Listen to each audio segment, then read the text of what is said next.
and Australia became the new solution.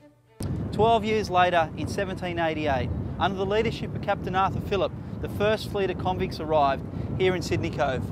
Captain Phillip was the first Governor of New South Wales and had complete control under British law. Life was tough on the new colony, penalties were harsh and the conditions almost unbearable. Back in Australia, I met up with historian Dr. John Hurst at the Brisbane Writers' Festival to find out what convict society would have been like.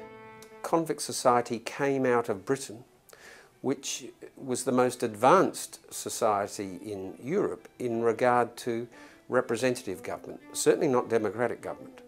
But there was voting. People, if you had the right amount of property and you were a man, you could vote for the House of Commons. So the king in England wasn't absolute, and the king was not above the law. So the law and the judges were independent. Only Parliament could pass laws and pass taxation. So though the society here looks pretty rough and ready, it nevertheless comes out of a society which respects law. So even in the early days at Sydney Cove, it wasn't run just as a military dictatorship. Governor Phillip is running the place according to the principles of English law. So a convict who reoffends isn't said, oh, well, he's just some convict, we'll just hang him out of hand. There has to be a trial, he's presumed to be innocent, the case has to be beyond reasonable doubt. So this is why I'm fascinated by early New South Wales. Its punishments are harsh and cruel by our standards, and yet it's all being done by due process of law.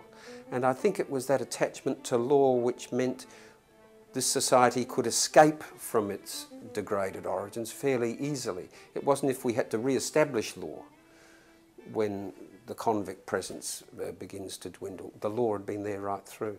This paved the way for reforms, and in 1823 a council was formed to advise the governor.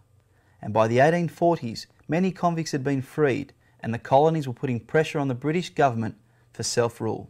By 1852, the colonial councils of New South Wales, Victoria, South Australia and Tasmania were told they could draw up their own constitution.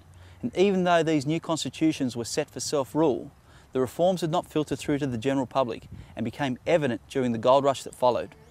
In 1854, a protest emerged amongst the diggers, who felt that the administration by the commissioners and the issuing of licences was unjust.